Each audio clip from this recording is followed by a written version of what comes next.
Here with Vince Brown following a 34-31 loss for Prentice School against Louisburg here on Saturday. Coach, a great first half from your team. Louisburg storms back, wins it at the buzzer. Just give us your thoughts on how the game played out. Real tough on the day to swallow, Walker, because I felt like we did what we needed to do on offense and defense to win this ball game. What hurt us today was special teams. 3 block punts and giving them the ball inside the red zone on their 25, their 20 going in. And I believe the other one may have been on the 15 going in. We just can't do that. We can't have that. We rep it. We spend too much time at it. We rep it. And the guys who we put in that position have to understand, as we emphasize, how important those positions are. And that punt changes the field position. When we had them on the opposite side, I think outside of the one drive in the third, we pretty much shut their offense down. And hats off to Louisburg College. Hats off to Coach Q. Those guys do a fantastic job of where he got those guys rolling. But this one's tough today. I want to talk about your defense because they played extremely well. 3 of 16 on third downs for the Hurricanes. Really kind of shut down their running game for the most part. Held them under 100 yards rushing. Just talk about some of the good things you saw from your defense, because there were a lot of bright spots. Well, those were the positive things, and that's the type of defense we believe that we know we have. I think our D-line did a great job in stopping their power and counter, and so did the linebackers. Guys filling on the outsides. Our DBs did a great job in coverages. So we knew if we can get our offense the ball and get them going, then we will be okay. We knew that was a heavy blitz team on the offensive side of the ball. And our offensive line, for the most part, was doing everything that they needed to do, everything they've been coached up to do.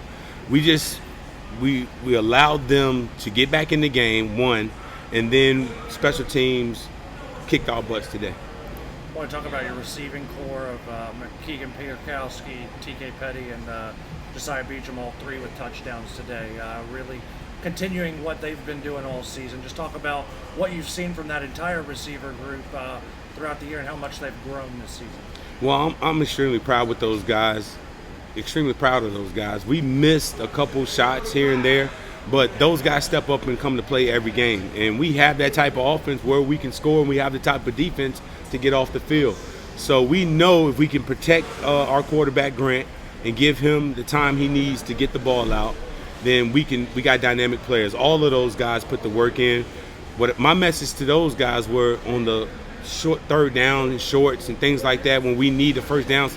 The big play is great, but sometimes we just need the first down. Sometimes we need to keep the clock moving and understanding the intricacy of football, and that's and upping our IQ on that level from a player perspective, then we'll be fine. Road trip next week to Alfred State. First time that you guys have played Alfred State since 2016, if memory serves. Just talk about what these next 72 hours are going to look like as you guys get to the game film, try and get rested and recovered and start the game plan to go on the road. Well, breaking down this game is going to be simple because we knew exactly what they were going to do, and we knew what we wanted to accomplish on offense. The special teams emphasis now is going back into the drawing books and saying, hey, now do we start pulling starters to replace some of these guys on special teams, or hey, can we get these guys to step up and do their job? And so that's our emphasis this week. We want to get healthy, come back tomorrow and get our recovery run and lift, and then break down this film, and then we're going to put it behind us. And then we got to prepare for an Alfred State team that's, I believe, is 2-1, maybe 3-1 today. I don't know if they won today, but I know they're going to be pumped up, and so we got to be prepared to travel well and go up there and put this one behind us. Appreciate the time, Coach. Hey, thank you all.